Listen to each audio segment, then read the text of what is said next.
So a friend of mine just retired. He was head of the Produce Marketing Association in Delaware. Now this is the organization that runs fruits, nuts, and vegetables all through the United States, Canada, and Mexico. When spinach had a problem, Brian was the one that got the phone call. Okay? So Brian looks like this. Did you ever see that painting, American Gothic, with the farmer and his daughter looking straight ahead at the painter? He looks like the guy, except with a little bit of Liam Neeson and a little bit of Abraham Lincoln thrown in. He's very interesting, and he's got a South African accent, so he's just a delightful man to talk to. You know, pretty cool. And actually, he looks like Steve, my videographer, with a beard. So that's kind of what he looks. Yeah. And I asked him one day. I said, "Now you got people all over the United States that work for you. How do you lead?" He said, "Oh yeah." He said, "Well, I was a band kid in high school. Were any of you band kids in high school?" "Oh, we got a lot of them." Okay. He said, "I was a drummer." And he said, "I learned how to be a drummer in high school." He said, I worked my way through college being a drummer. He said, after college, I lost my mind for 5 years and joined a traveling rock band." He said, after 5 years of that, he said, "I had to settle down and I made the natural transition to being head of the Produce Marketing Association." He said, now those of you that were in band, check me out on this. He said, when you're a drummer in a rock band, he said, you're laying down the beat and everybody's listening to you. He said, when you're a drummer in a jazz band, you're listening to everybody else. And he said, when you're a drummer in a concert band, you do what you're told.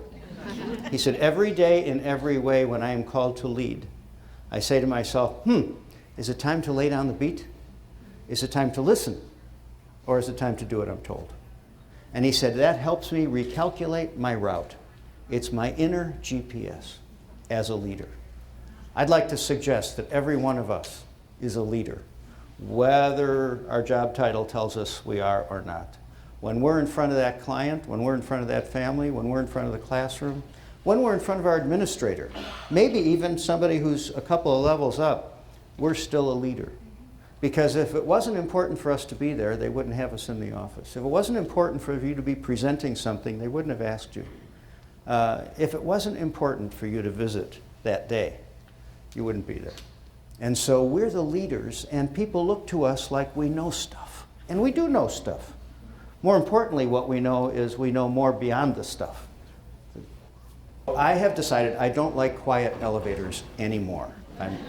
They freak me out a little bit. I feel strange standing at attention next to people that aren't talking. But I don't want to freak them out by turning around and saying, hey, what's going on? So I have decided to create a moment and an encounter. And so I ask people, are you on an adventure? Usually I'm in airports or hotels, and so people are usually doing something. So the first time I did this, I was at American Airlines at O'Hare Airport in Chicago. We're on the 3rd floor going down to the 1st floor. I get in an empty elevator, and a family gets in, mom, dad, and 2 girls that are just on the cusp of young adulthood, 18 years old, 19 years old. They're not talking, and I thought, well, what's the worst thing that could happen, right? So I said, are you on an adventure? The older girl says, yeah, it's always an adventure with this family. The mother says to me, oh, she just got accepted at 2 schools, Ohio State and the University of Minnesota. She's got 9 days. She got early decision. 9 days she has to decide which school she's going to. Now, I used to work for Ohio Health in Columbus a little bit, so I said, the Ohio State University, because that's how Ohio State tries to achieve superiority over other schools. They put a "the" in front of it. The dad says, you know about Ohio State? I said, well, I used to work in Columbus. I said, Minnesota's great. 2 great schools. The mother says, oh, good. Where should she go to school?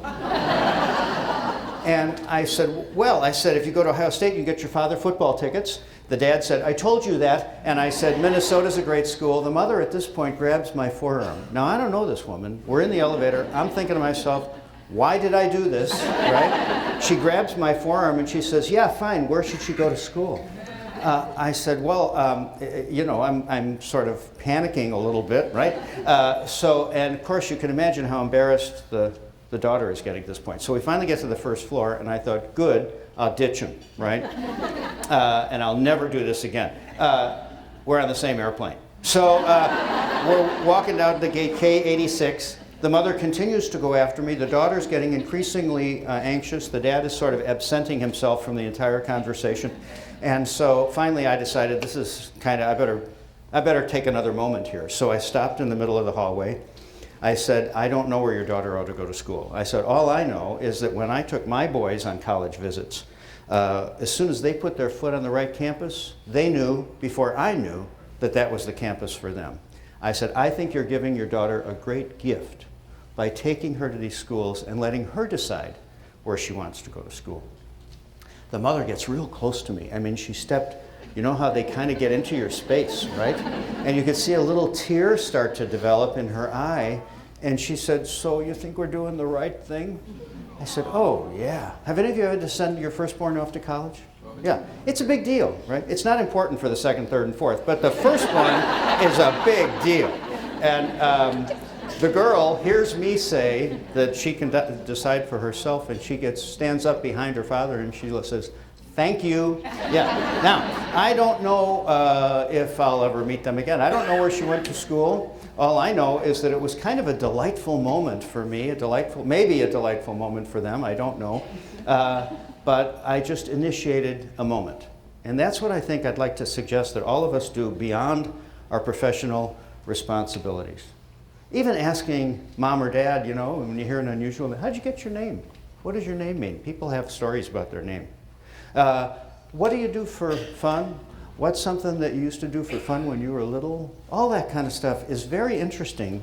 And parents like it.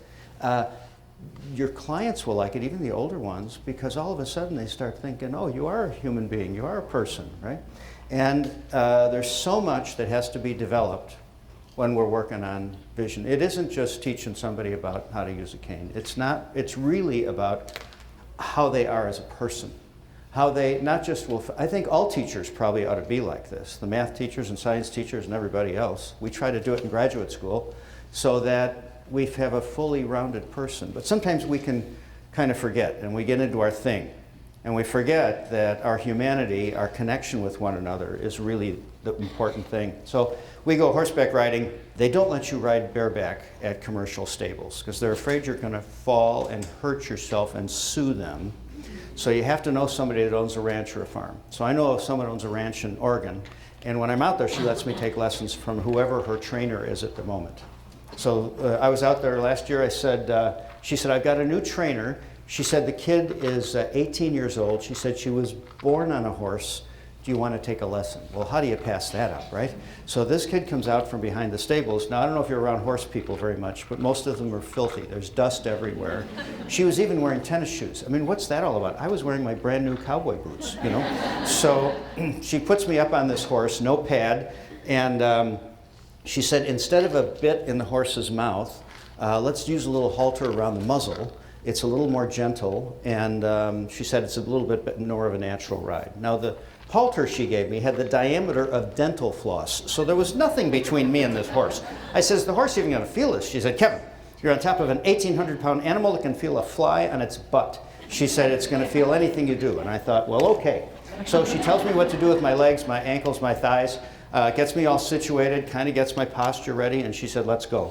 We did a little walking, a little trotting. We did a slight canter. I was pretty proud of myself because I had already seen her go around the ring. And she's a terrific horsewoman. I mean, she was really amazing. And as I looked at her, I thought to myself, yeah, that is me in an hour. So it's a little more difficult, though, to do it. So we're going around the ring with me on the horse.